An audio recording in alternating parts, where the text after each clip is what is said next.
இலங்கை ஒலிபரப்பு கூட்டுத்தாபனம் முஸ்லிம் சேவை. நேரம் 8:20. முஸ்லிம் நிகழ்ச்சிகளில் அடுத்ததாக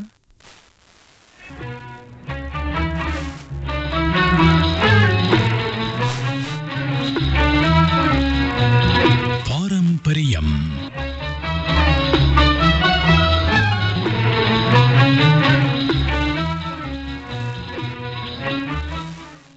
அஸ்ஸலாமு அலைக்கும் நேர்களே, எமது பாரம்பரியம் நிகழ்ச்சி தொடர் வெற்றிகரமாக ஒளிபரப்பாகி வருவதற்கு பெரும் உறுதுணையாக இருந்து வரும் ஒருவரை பேட்டி கண்டால் என்ன என்று நினைத்தோம். கடந்த 26ஆம் தேதி செவ்வாய் காலை இடம்பெற்ற மாதர் மஜ்லிஸ் நிகழ்ச்சியை இன்றைய மறுபடியும் நிகழ்ச்சியில் தருகின்றோம்.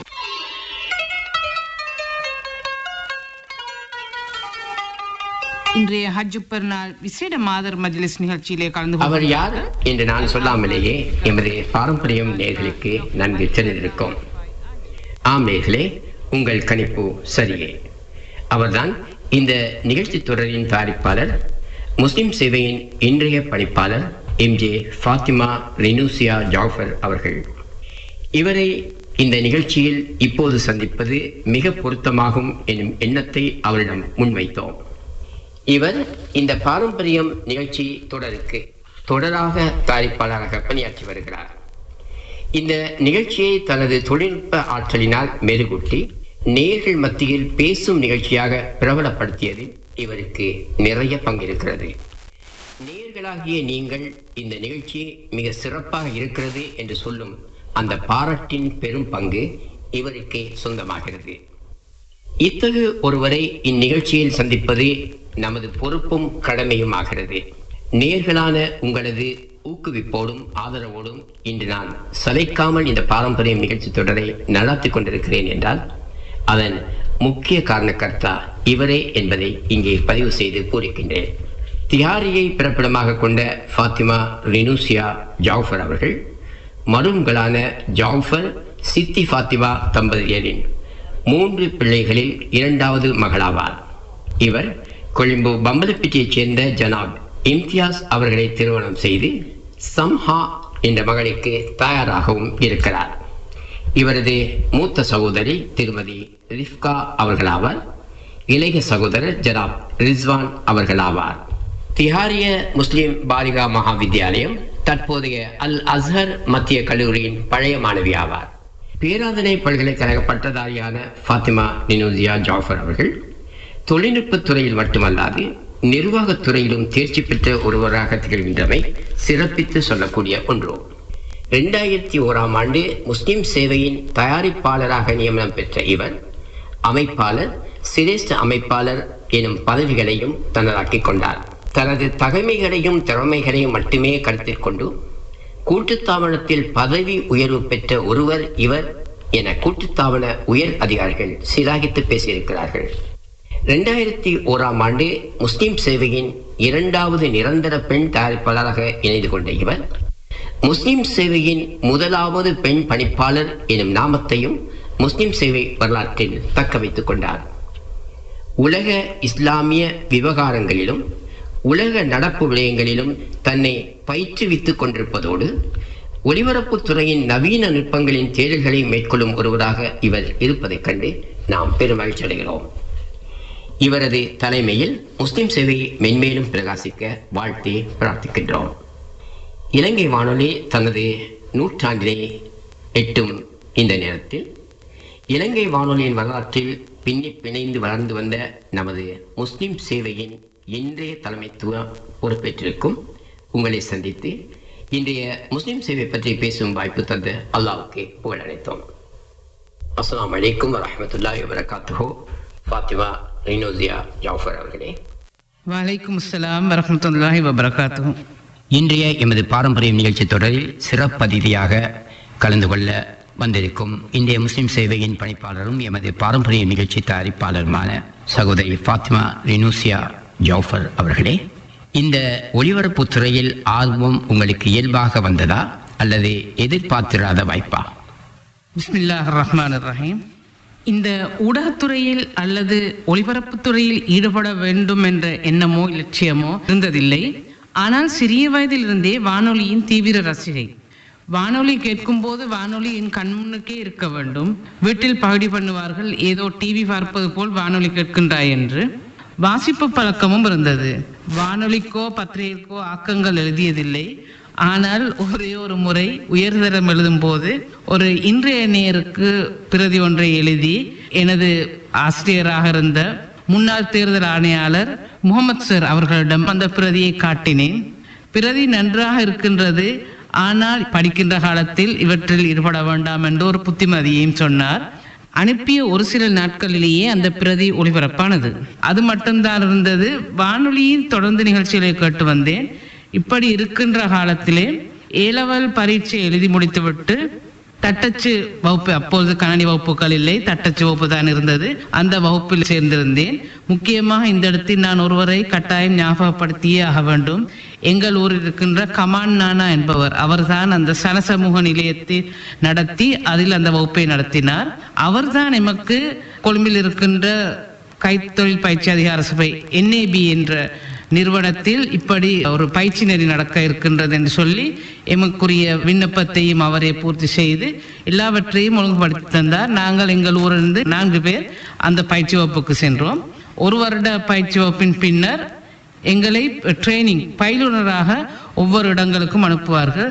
வகுப்பில் முதலாவதாக வந்த என்னை அந்த நேரம் ஒரு அமைச்சுக்கு ஒருவரை கேட்டிருந்தார்கள் அந்த பயிற்சி வகுப்பில் இருந்து. அப்பொழுது என்னை அனுப்பாமல் வேறொருவரைத்தான் அனுப்பினார்கள். அந்த நேரத்தில் சிறிது மன வருத்தம் எனக்கு வந்தது உண்மைதான். ஏன் முதலாவதாக வந்த என்னை அனுப்பாமல் இன்னொருவரை அனுப்பினார்களே என்று. ஆனால் அதுவும் நன்மைக்குத்தான். அதற்கு பிறகு என்னோடு சேர்த்து இன்னும் 3 பேர் இலங்கை ஒலிபரப்பு கூட்டத்தாபனத்துக்கு வந்தோம். அதிலிருந்துதான் எனது இந்த ஒலிபரப்பு வாழ்க்கை ஆரம்பமானது என்று சொல்லலாம். நீங்கள் இலங்கை ஒலிபரப்பு கூட்டுத்தாபனத்தின் செய்தி பிரிவோடு தொடர்பு பட்டிருந்தீர்கள். இந்த நிலையில் முஸ்லிம் சேவையில் பணியாற்ற வேண்டும் என்ற நினைப்பு ஏற்பட காரணம் என்ன? இதற்கான வாய்ப்பு எப்படி உங்களுக்கு கிடைத்தது? எப்போது கிடைத்தது? நான் பயிலுனராக முதலாக வந்தது முஸ்லிம் சேவைக்குத்தான். என்னோடு வந்த ஒருவர் கல்வி சேவைக்கும் மற்ற 2 தமிழ் சேவைக்கும், என்னை முஸ்லிம் சேவைக்கும் அனுப்பினார்கள். தொடர்ந்து 6 மாத காலம் ஸ்டெனோகிராஃபர் என்று சொல்வோமே, தட்டெழுத்து சுருக்கெழுத்து பயிலுனராகத்தான் நான் முஸ்லிம் சேவைக்கு வந்தேன். அப்பொழுது முஸ்லிம் சேவை முன்னாள் பணிப்பாளர் மௌலவி ZL முகமது அவர்கள் தான் பணிப்பாளராக இருந்தார். 6 மாத காலத்தின் பின் எமது ட்ரைனிங் பீரியட் முடிந்த பின்பு என்னையும் தமிழ் சேவையில் இருந்த சிலாபத்தை சேர்ந்த ரிசானியாவையும் செய்தி பிரிவுக்கு மாற்றியிருந்தார்கள். பகுதி நேர செய்தி உதவியாளராக கடமை புரியும் வாய்ப்பை தந்தார்கள். அப்படி இருக்கும் போது பல்கலைக்கழக அனுமதி கிடைத்தது. பல்கலைக்கழகத்தில் படித்துக் கொண்டே வார இறுதி நாட்களில் செய்தி பிரிவில் தொடர்ந்தும் பகுதி நேர செய்தி உதவியாளராக கடமையாற்றிக் கொண்டிருந்தேன். இப்படி இருக்கையிலே 1994ஆம் ஆண்டு நிரந்தர செய்தி உதவியாளருக்கான விண்ணப்பம் கோரப்பட்டிருந்தது. அப்பொழுது எல்லோரும் சொன்னார்கள், நீங்கள் கட்டாயம் இதற்கு விண்ணப்பியுங்கள், இது கிடைத்தால் உங்கள் பட்டப்படிப்பு முடிந்த பின்பு உங்களுக்கு இங்கேயே பதவி உயர்வையும் பெற்றுக்கொள்ளலாம் என்று. நானும் அதற்காக விண்ணப்பித்தேன். அல்ஹம்துலில்லாஹ் அந்த நிரந்தர நியமனம் எனக்கும் கிடைத்தது. 1994ஆம் ஆண்டு செய்தி பிரிவிலே செய்தி உதவியாளராக நிரந்தர நியமனம் பெற்றேன். 1995ஆம் ஆண்டு எனது பட்டப்படிப்பு முடிந்த பின்பும் தொடர்ந்தும் செய்தி பிரிவிலே கடமையாற்றிக் கொண்டிருந்தேன். அப்போது முஸ்லிம் சேவையை தயாரிப்பாளருக்கான வெற்றிடம் இருப்பதாகவும் அதற்காக என்னை முயற்சிக்கும்படியும் முஸ்லிம் சேவையில் இருந்த மூத்தோர் எனக்கு ஆலோசனை கூறினார்கள். அதன்படி எனது கல்வி தகைமைகளை குறிப்பிட்டு அப்பொழுது பணிப்பாளர் நாயகமாக இருந்த திரு எரிக் பெர்னாண்டோ அவர்களுக்கு ஒரு விண்ணப்பத்தை கொடுத்தேன். அதனை பார்த்த பணிப்பாளர் நாயகம் அவர்கள், நிச்சயமாக உங்கள் கல்வி திறமைக்கு நாம் சந்தர்ப்பம் வழங்குவோம் என்று கூறி என்னை செய்தி பிரிவிலிருந்து முஸ்லிம் சேவைக்கு இடமாற்றம் செய்தார்கள். செய்தி உதவியாளர் என்ற பதவியிலே சிறிது காலம் தயாரிப்பு பணியையும் செய்து வந்தேன். அப்படி இருக்கையிலே 2001ஆம் ஆண்டு நிரந்தர தயாரிப்பாளர் பதவி கிடைத்தது. 1987ஆம் ஆண்டுக்கு பிறகு முஸ்லிம் சேவைக்கு கிடைத்த நிரந்தர தயாரிப்பாளர் பதவி இது என்பது குறிப்பிடத்தக்கது. ZL Mohammed, MH Quddus, VA Ghafoor போன்ற பெரும் ஆளுமைகள் இருந்து பணியாற்றிய ஓர் இடம்தான் இந்த முஸ்லிம் சேவை. அப்பேற்பட்ட முஸ்லிம் சேவையின் தலைமை பொறுப்பு இறையருளால் உங்களுக்கு கிடைத்திருக்கிறது. அவர்களது அந்த வரிசையில் இந்த முஸ்லிம் சேவைக்கு முதலாவது பெண் பணிப்பாளராக முஸ்லிம் சேவை வரலாற்றில் இடம் பிடித்திருக்கிறீர்கள். அல்ஹம்துலில்லாஹ். ஒரு பெண் பணிப்பாளராக பதவிக்கு வந்ததுமே நீங்கள் சந்தித்த சவால்கள், இந்த முஸ்லிம் சேவையின் வளர்ச்சிக்காக நீங்கள் செயல்படுத்தி வரும் வேலை திட்டங்களை, அண்மை காலங்களில் ஒளிபரப்பில் ஏற்படுத்திய புதிய மாற்றங்கள் பற்றிய விவரங்களை சொல்லுங்களேன்.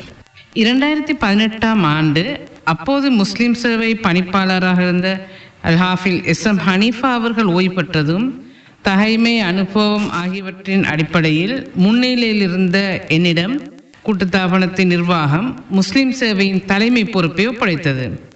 சவால்கள் என்று பெரிதாக எதையும் சந்திக்கவில்லை. ஆனால் ஆரம்பத்தில் சில விமர்சனங்கள் வந்தன. அதாவது அனுபவமும் முதிர்ச்சியும் மிக்க பல ஆண்கள் இருந்த முஸ்லிம் சேவையின் தலைமை பதவியில் புதிதாக வந்த ஒரு பெண் வருவதா என்று ஒரு சிலரிடமிருந்து விமர்சனங்கள் வரத்தான் செய்தன.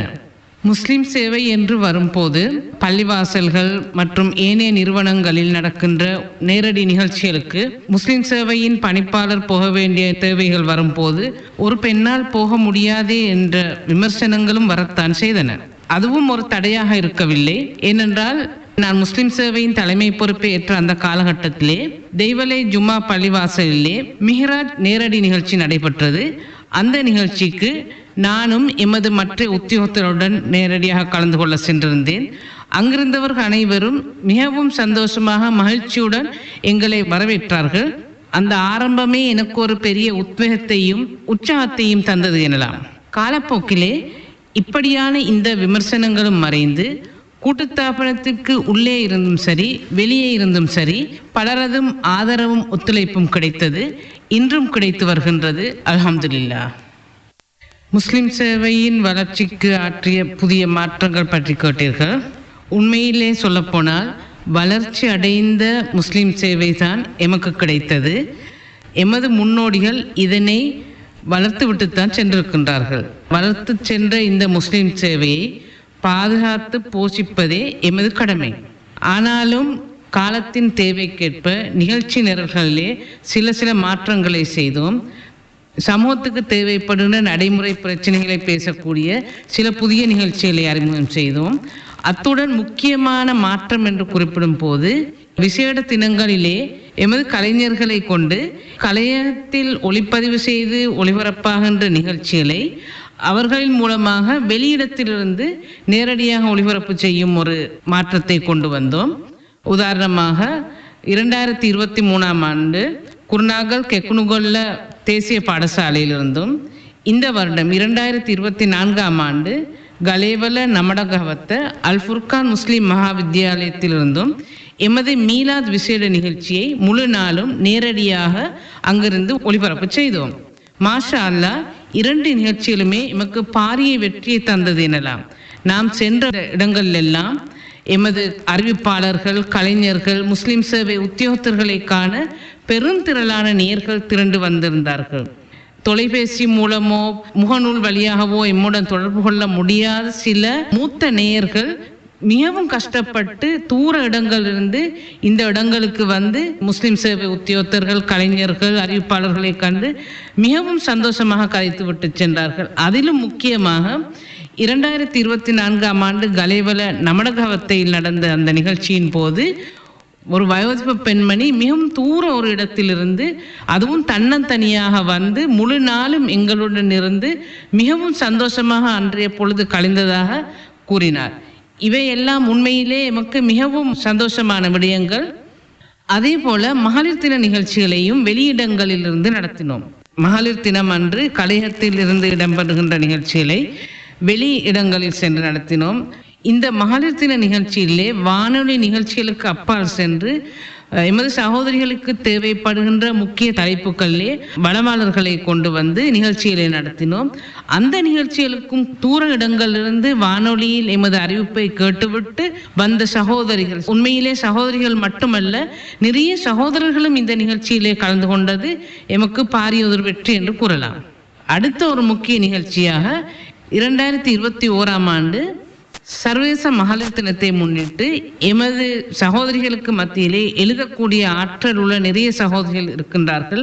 அவர்களுக்கு ஒரு வாய்ப்பை கொடுக்க வேண்டும் என்பதற்காக சிறுகதை மற்றும் கவிதை போட்டி ஒன்றை நடத்தினோம். அதிலும் நிறைய சகோதரிகள் ஆர்வத்துடன் கலந்து கொண்டார்கள். வெற்றி பெற்றவர்களுக்கான மாபெரும் பரிசளிப்பு விழாவையும் எமது கூட்டுத்தாபனத்திலே நடத்தினோம். இவற்றுக்கெல்லாம் எமது நேயர்கள், எமது முஸ்லிம் சேவை மீது பற்றுக்கொண்ட அபிமானிகள் நிறைய பேர் எமக்கு பல வழிகளிலும் உதவிகளையும் ஒத்தாசைகளையும் வழங்கினார்கள். அத்துடன் முக்கியமாக 2024ஆம் ஆண்டு எமது முஹர்ரம் புது வருடத்தை எமது கூட்டுத்தாபன உத்தியோகத்தர்கள் மத்தியிலே நடத்தினோம். அன்றுதான் கூட்டுத்தாபனத்தில் உள்ள அதிகமான பிற மதத்தைச் சேர்ந்தவர்கள் முஹர்ரம், ஹிஜ்ரத் போன்றவற்றுக்கான விளக்கத்தை பெற்றுக்கொண்டதாக கூறியதை இங்கு மகிழ்ச்சியுடன் நான் பதிவு செய்து கொள்கின்றேன். முஸ்லிம் சேவையின் முன்னோடிகள் சந்தித்திராத ஒரு சவாலுக்கு முகம் கொடுக்க வேண்டிய ஒருவராக நீங்கள் இருக்கிறீர்கள். வானொலி பெட்டிகளும் ஊடக வலையமைப்புகளும் பல்கி பெருகியிருக்கும் இன்றைய சூழலிலும் முஸ்லிம் சேவையை கேட்பதற்காக ஒரு நேர்கூட்டத்தை தக்க வைத்துக் கொண்டிருக்கிறீர்கள். அல்ஹம்துலில்லாஹ். இதை இன்னும் வலுப்படுத்துவதற்காக புதிய திட்டங்கள்? உண்மையில் நீங்கள் சொன்னது போல் நவீன ஊடகங்களின் வருகையானது மக்களின் வாழ்வியலிலே பல மாற்றங்களை ஏற்படுத்தி இருக்கின்றது. ஆரம்ப காலத்தில் இருந்தது ஒரே ஒரு வானொலி சேவை தான், அதாவது எமது இலங்கை ஒலிபரப்பு கூட்டுத்தாபனம் மட்டும்தான் இருந்தது. ஆனால் இன்று நிலைமை அப்படி அல்ல. எத்தனையோ வானொலி நிலையங்கள், எத்தனையோ சமூக ஊடகங்கள். ஆனாலும் எது வந்தாலும் முஸ்லிம் சேவையின் அந்த மவுசு தேவை இன்னும் மாறவே இல்லை. முஸ்லிம் சேவையை கேட்கின்ற நேயர்கள் அப்படியே இருக்கத்தான் செய்கின்றார்கள். இதை நாம் எமது அனுபவத்தின் வாயிலாக உணர்ந்திருக்கின்றோம். அதேபோல் எங்கு எது நடந்தாலும் முஸ்லிம் சேவையில் சொல்வதை வைத்துத்தான் நேயர்கள் அதனை உறுதிப்படுத்திக் கொள்கின்றார்கள். எமது முஸ்லிம் சமூகத்தின் உத்தியோகபூர்வ தொடர்பாளராக முஸ்லிம் சேவையே இன்றும் இருந்து வருகின்றது. எனவே முஸ்லிம் சேவையின் மீது பற்றும் அபிமானமும் நம்பிக்கையும் வைத்துள்ள எமது இந்த நேயர்களை தக்க வைத்துக் கொள்வது எமது முக்கிய கடமையாக உள்ளது. இதற்காகவே எமது நேயர்களை தக்க வைத்துக் கொள்வதற்காக எம் வானொலியுடன் நேயர்களை நெருக்கமாக்குவதற்காக வேண்டியே இப்பொழுது நேயர்களுக்கு என்ன தேவை என்பதை உணர்ந்து அதற்கேற்றாற் போல் எமது நிகழ்ச்சிகளிலே மாற்றங்களை ஏற்படுத்தி வருகின்றோம். நேயர்கள் மத்தியிலே சென்று நேரடி நிகழ்ச்சிகளை நடத்தி வருகின்றோம். இன்ஷா அல்லாஹ் நேயர்களின் தேவைக்கும் ரசனைக்கும் ஏற்ற நிகழ்ச்சிகளை எதிர்காலத்திலே வழங்குவதற்கு திட்டமிட்டிருக்கின்றோம். உங்களோடு இணைந்து செயற்பட்டு வரும் குழுவினர் உங்களுக்கு பக்கபலமாக இருந்து வருவதை அவதானிக்க முடிகிறது. இது பற்றிய உங்களது கண்ணோட்டம்? நான் 1991ஆம் ஆண்டு இலங்கை ஒலிபரப்பு கூட்டுத்தாபன முஸ்லிம் சேவையில் ஒரு பயிலுனராக வருகின்ற போது முஸ்லிம் சேவைக்குள் நிறைய பேர் இருந்தார்கள். ஆனால் இன்று இருப்பது 6 பேர். 7 பேர் இருந்தோம். அண்மையில் மௌரூஃப் மொய்தீன் அவர்கள் வஃபாத்தாகிவிட்டார்கள். அவருக்கு பிறகு என்னுடன் சேர்த்து 6 பேர் இருக்கின்றோம். அல்ஹம்துலில்லாஹ் எல்லோருமே சம வயதுடையவர்களாக இருக்கின்ற காரணத்தினாலும் ஒருவருக்கொருவர் புரிந்துணர்வுடன் நடந்து கொள்கின்றதாலும் பக்கபலமாக இருக்கின்றார்கள். நாங்கள் எதை செய்தாலும் எல்லோருடனும் கேட்டு கருத்துக்களை எடுத்துக்கொண்டுதான் செய்கின்றோம். தனி முடிவு ஒரு நாளும் எடுப்பதில்லை. எல்லோரையும் கூட்டிணைத்து எல்லோருடைய ஆலோசனை பெற்று மசூரா அடிப்படையில் தான் எல்லா காரியங்களையும் செய்கின்றோம். அதனால் அல்ஹம்துலில்லாஹ் எல்லா காரியங்களும் சிறப்பாகவே நடைபெறுகின்றன. இப்பொழுது இருக்கின்ற SHM Riza, AM Mohamed Raleem, CMM Jubair, Isphahan Shabdeen, Fathima Riza Hussain இவர்கள் அனைவருமே எனக்கு பக்கபலமாக இருக்கின்றார்கள். முஸ்லிம் நிகழ்ச்சிகளில் அதிகமாக விளம்பரங்கள் உள்வாங்கப்பட்டு வருவது பலரது விமர்சனங்களுக்கு உட்பட்டிருப்பதை நீங்களும் அறிவீர்கள். இது பற்றிய உங்களது கண்ணோட்டம்?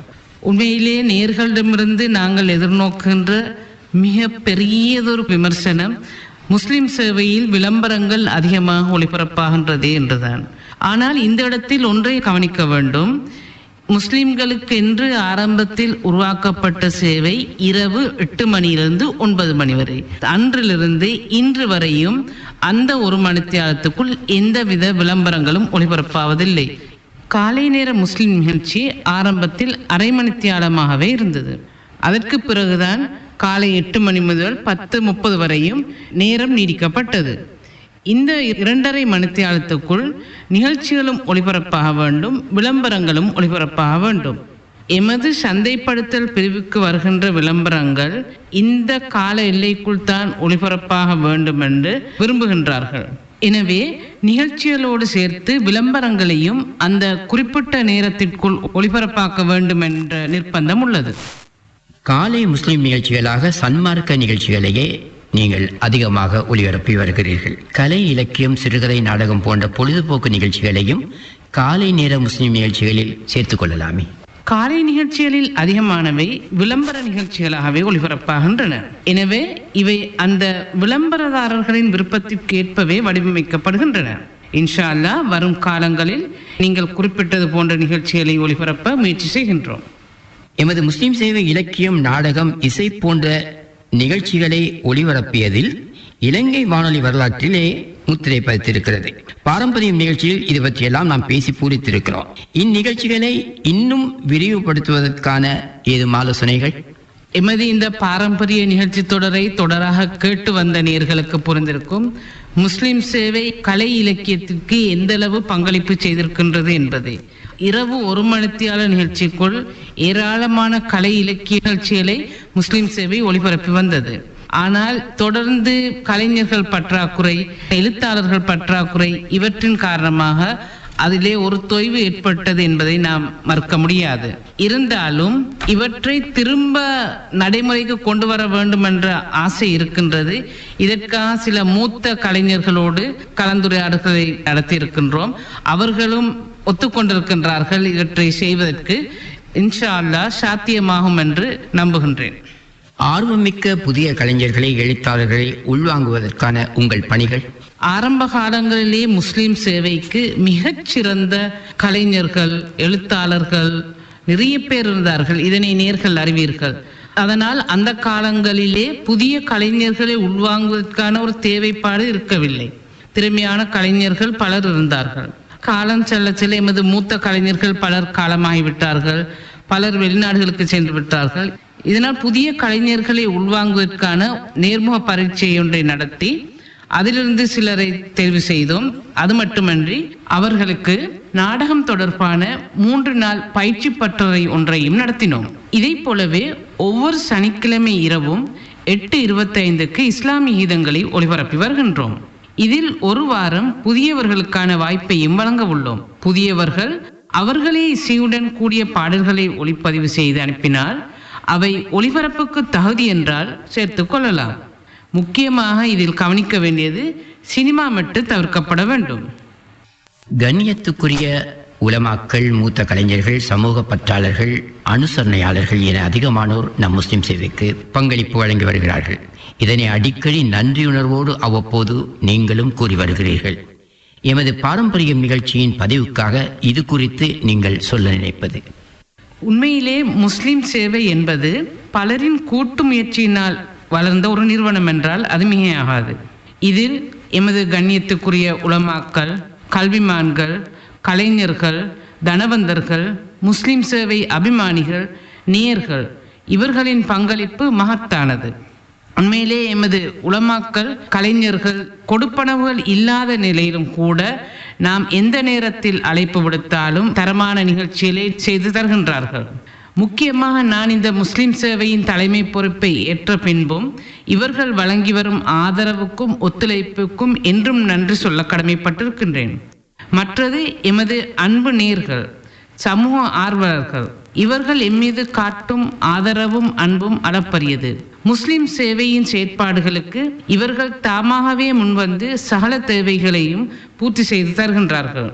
எமது குறை நிறைகளை அன்புடன் சுட்டிக்காட்டி எம்மை ஊக்கப்படுத்தி வரும் எமது அன்பு நேயர்கள், அபிமானிகள் இவர்கள் அனைவருக்கும் நன்றி சொல்ல முஸ்லிம் சேவை என்றென்றும் கடமைப்பட்டிருக்கின்றது. முஸ்லிம் சேவைக்கு அறிவிப்பாளர்கள் வழங்கி வரும் பங்களிப்பு பேச வேண்டிய ஒன்று. அவர்களின் பெயர் பட்டியல் நீண்டது. அவர்களில் பலரை எமது பாரம்பரிய நிகழ்ச்சி தொடரில் நாம் நினைவுபடுத்தியிருக்கிறோம். பொதுவாக அவர்கள் வழங்கி வரும் ஒத்துழைப்பினை ஒட்டுமொத்தமாக உங்களால் நினைவுபடுத்துவது பொருத்தம் என நினைக்கிறேன். ஆரம்பத்தில் குறிப்பிட்டது போல் முஸ்லிம் சேவைக்காக பங்களிப்பு செய்கின்றவர்கள் பலர் இருக்கின்றார்கள். அவர்களில் ஒரு முக்கியமான பிரிவினரே எமது அறிவிப்பாளர்கள். அன்று முதல் இன்று வரை முஸ்லிம் சேவையில் கடமையாற்றிய அறிவிப்பாளர்களின் பெயர் பட்டியல் மிக நீண்டது. நேரடி கலையகத்திலிருந்து நிகழ்ச்சிகளை தொய்வின்றி தொகுத்து வழங்கும் அரும்பணியை இந்த அறிவிப்பாளர்கள் செய்கின்றார்கள். முஸ்லிம் சேவைக்கென தனியாக அறிவிப்பாளர்கள் தெரிவு செய்யப்படுவதில்லை. தெரிவு செய்யப்படும் பெரும்பாலான முஸ்லிம் அறிவிப்பாளர்கள் முஸ்லிம் சேவையில் கடமையாற்றுவதையே விரும்புகின்றார்கள். ரமலான் மற்றும் ஏனைய விசேட நாட்களில் இவர்களின் பணி குறிப்பிடத்தக்கதாகும். தமது குடும்பத்தாரோடு சந்தோஷமாக இருக்க வேண்டிய பெருநாள் தினங்களில் கூட அவற்றை தியாகம் செய்து இவர்கள் கலையகத்திலே கடமையில் இருப்பார்கள். நேரடி கலைய அறிவிப்பு மட்டுமன்றி அதிகமான அறிவிப்பாளர்கள் முஸ்லிம் நிகழ்ச்சிகளுக்கு குரல் கொடுத்தும் நிகழ்ச்சிகளை தொகுத்து வழங்கியும் வந்திருக்கின்றார்கள், இன்றும் வழங்கி வருகின்றார்கள். முஸ்லிம் சேவைக்கான தயாரிப்பாளர் பற்றாக்குறையான காலங்களில் சில அறிவிப்பாளர்கள் நிகழ்ச்சிகளை தயாரிக்கும் பணிகளிலும் ஈடுபட்டிருக்கின்றார்கள். அந்த வகையில் Yunus K Rahman, MIM Ilyas, MH Abdul Kareem போன்றோரை குறிப்பிடலாம். அன்று தொற்று இன்று வரை எமது முஸ்லிம் சேவைக்காக பங்களிப்பு நல்கும் அத்தனை அறிவிப்பாளர்களுக்கும் முஸ்லிம் சேவையின் நன்றிகளை இந்த நேரத்தில் தெரிவித்துக் கொள்கின்றேன். இறுதியாக நீங்கள் என்ன சொல்ல நினைக்கிறீர்கள்? நிகழ்ச்சியின் இறுதியிலே முக்கியமான ஒரு விஷயத்தை பதிவு செய்து கொள்ள விரும்புகின்றேன். அதாவது, இன்று நம்மில் ஒரு சிலர் முஸ்லிம்களுக்கென தனியான ஒரு ஊடகம் தேவை என்று பேசுகின்றார்கள். ஆனால் இலங்கை வானொலி முஸ்லிம் நிகழ்ச்சிகள் என்று தொடங்கிய காலத்தில் இருந்து முஸ்லிம் சேவை என அது பரிணாமம் பெற்றதில் இருந்து இன்று வரை முஸ்லிம்களுக்கான ஊடகமாகத்தான் இந்த முஸ்லிம் சேவை இருந்து வருகின்றது. எனவே இதை போஷித்து பாதுகாப்பது எமது முஸ்லிம் சமூகத்தின் கடமையும் பொறுப்புமாகும் என்பதை இந்த இடத்திலே நான் கூறிக்கொள்ள விரும்புகின்றேன். அடுத்து முக்கியமாக இந்த இடத்தில் எமது இந்த பாரம்பரியம் நிகழ்ச்சி பற்றியும் கட்டாயம் குறிப்பிட்டே ஆக வேண்டும். முதலில் இப்படி ஒரு அருமையான நிகழ்ச்சியை வடிவமைத்து அதனை நடத்துகின்ற பொறுப்பையும் மிகவும் பொருத்தமான ஒருவரிடம் ஒப்படைத்த எமது முன்னாள் பணிப்பாளர் SM ஹனீஃபா அவர்களுக்கு எனது நன்றிகளும் பாராட்டுக்களும். உண்மையிலே முஸ்லிம் சேவையின் சிரேஷ்ட கலைஞர்கள் ஒருவரான நீங்கள் இந்த நிகழ்ச்சி மீது காட்டி வரும் ஆர்வத்தை பார்த்து நான் பல முறை வியந்திருக்கின்றேன். நீங்கள் இந்த நிகழ்ச்சியின் மீது காட்டி வருகின்ற ஆர்வமும் உற்சாகமும் தான் எனக்கான ஒரு உந்து சக்தியாக இருந்திருக்கின்றது. இந்த நிகழ்ச்சி நேயர்கள் மத்தியில், அதாவது உள்நாட்டில் மட்டுமன்றி கடல் கடந்த நாடுகளிலும் கூட நேயர்கள் மத்தியில் மிகவும் ஜனரஞ்சகமாக பேசப்படுகின்றது என்றால் அதற்கு முக்கிய காரணம் நீங்கள் காட்டி வரும் ஆர்வமும் முயற்சியுமே என்றால் அது மிகையாகாது. மீண்டும் ஒரு முறை இந்த பாரம்பரிய நிகழ்ச்சியை பல தியாகங்களுக்கும் சிரமங்களுக்கும் மத்தியில் இதுவரை காலமும் திறம்பட தொகுத்து வழங்கிய முஸ்லிம் சேவையின் சிரேஷ்ட கலைஞர்கள் ஒருவரான கலாபூஷணம் MSM ஜின்னாவாகிய உங்களுக்கும், முஸ்லிம் சேவை மீது பேரபிமானம் கொண்டுள்ள எம்மை தட்டி கொடுத்து ஊக்கப்படுத்துகின்ற அத்தனை நல்லுள்ளங்களுக்கும் முஸ்லிம் சேவையின் நன்றிகளையும் பிரார்த்தனைகளையும் தெரிவித்துக் கொள்கின்றேன். இந்த பாரம்பரியம் நிகழ்ச்சி தொடரின் மூலம் மீண்டும் முஸ்லிம் சேவையுடன் தொடர்பட்ட நம் மூத்தோரின் பங்களிப்புகள் மீண்டும் தொடர வேண்டும். அது எமக்கொரு வழிகாட்டியாக அமையும் என நம்புகின்றோம். எமது இந்த பாரம்பரிய நிகழ்ச்சி தொடரின் நேர்காணலில் கலந்து கொண்ட எமது மூத்த உலமாக்கள், சிரேஷ்ட கலைஞர்கள், எழுத்தாளர்கள் ஆகியோர் எமக்காக செய்த துவாக்களை நாம் என்றுமே மறக்க முடியாது. முஸ்லிம் சேவையின் வளர்ச்சிக்காக அந்த துவாக்கள் உந்து சக்தியாக அமையும் என நம்புகின்றோம். அதே நேரம் எமது இந்த பாரம்பரியம் நிகழ்ச்சி தொடரிலே நாம் நேர்காணல் செய்த சில ஆளுமைகள் எமை விட்டு பிரிந்ததையும் இந்த இடத்திலே ஞாபகப்படுத்திக் கொள்கின்றோம். அவர்களின் மறுமை வாழ்வு சிறக்க துவா செய்து கொள்கின்றோம். அவர்கள் வாழும் காலத்திலேயே அவர்களுடைய வானொலி அனுபவங்களை பதிவு செய்து கொண்டமையை எண்ணி ஆறுதல் அடைகின்றோம். அல்ஹம்துலில்லாஹ். இதுவரை காலமும் இந்த பாரம்பரியம் நிகழ்ச்சி தொடரின் தயாரிப்பாளராக இருந்த எனக்கு இன்றைய நிகழ்ச்சியில் பேச கிடைத்ததை இட்டு மகிழ்ச்சி அடைகின்றேன். அல்ஹம்துலில்லாஹ். இந்த பாரம்பரியம் நிகழ்ச்சி தொடரின் வெற்றிக்கு நீங்கள் வழங்கிய பங்களிப்புகள் அளப்பரியன. அதே போல நம் சிரேஷ்ட கலைஞர்கள், அன்பு நேயர்கள் தந்த ஊக்குவிப்பினையும் என்னால் மறந்து போக முடியாது. அனைவருக்கும் நன்றி சொல்லக்கூடிய ஒரு தருணமாக நான் இந்த நிகழ்ச்சியை நினைத்து எல்லோருக்கும் என் இதய நன்றியை தெரிவித்துக் கொள்கிறேன். தவிர எனது வேண்டுகோளினை கண்ணியப்படுத்தி இந்த நேர்காணலில் கலந்து கொண்டமைக்காக முஸ்லிம் சேவை பணிப்பாளர், எமது பாரம்பரிய நிகழ்ச்சி தயாரிப்பாளருமான ஃபாத்திமா ரினூசியா அவர்களே, உங்களுக்கு மீண்டும் எங்கள் இதய நன்றிகள்.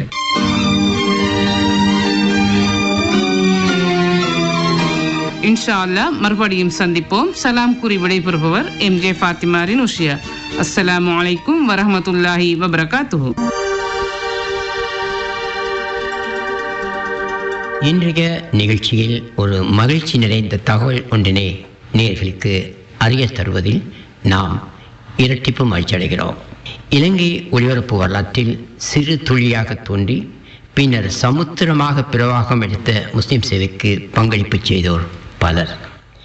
இதில் முன்னாள் அதிகாரிகள், கட்டுப்பாட்டாளர்கள், பணிப்பாளர்கள், தயாரிப்பாளர்கள், அறிவிப்பாளர்கள், சன்மார்க்க அறிஞர்கள், அரசியல் தலைவர்கள், மத தலைவர்கள், சமூக பற்றாளர்கள், புத்திஜீவிகள் என்போரோடு பல முன்னோடி நிறுவனங்களும் உள்ளடங்கப்படுகின்றன.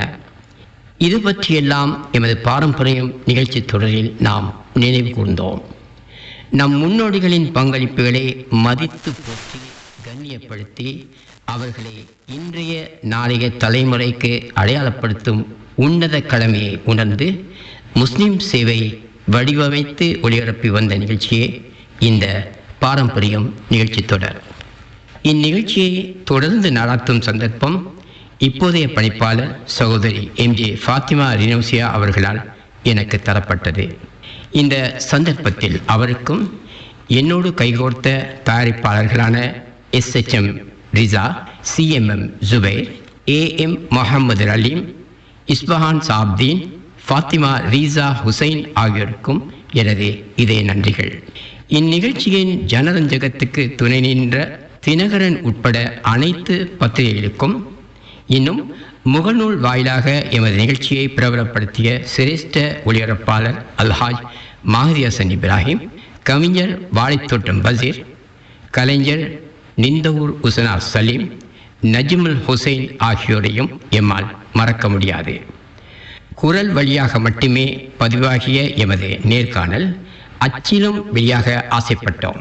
அல்ஹம்துலில்லாஹ். இந்த நேர்காணலின் தொகுப்பினை இலங்கை வானொலி முஸ்லிம் சேவையின் பாரம்பரியம் எனும் தலைப்பில் நூலாக வெளியிடும் தீவிர பணியில் நாம் இப்போது ஈடுபட்டு வருகிறோம் என்பதை மகிழ்ச்சியோடு நேயர்களுக்கு அறிய தருவதில் ஆனந்தமடைகிறோம். இன்ஷா அல்லாஹ் வெகு விரைவில் இந்நூல் வெளியாக இருக்கிறது. இந்த நூல் வெளியீட்டு விழா மிக சிறப்பாக நிகழ நேயர்களே உங்களது துவாக்களை நாம் ஆவலோடு எதிர்பார்க்கிறோம். துவா செய்யுங்கள். தவிர இந்த நூல் பற்றிய முழு விவரங்களையும் எப்போது நிகழும் என்பது பற்றியும் இன்னும் ஒரு நிகழ்ச்சி கூடாக உங்களோடு நாம் பேசுவதற்கு எண்ணியிருக்கிறோம். இன்ஷா அல்லாஹ் அந்த சிறப்பு நிகழ்ச்சியில் சந்திப்போம். அதுவரை அனைவருக்கும் அஸ்ஸலாமு அலைக்கும் வரஹ்மத்துல்லாஹி வபரகாத்துஹு.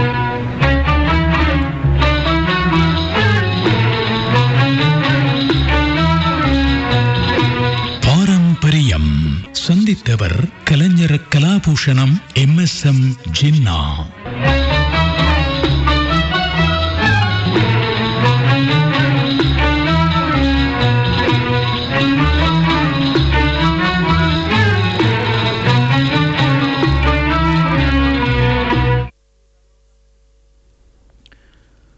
இலங்கை ஒலிபரப்பு கூட்டுத்தாபனம் முஸ்லிம் சேவை. நேரம் 8:54.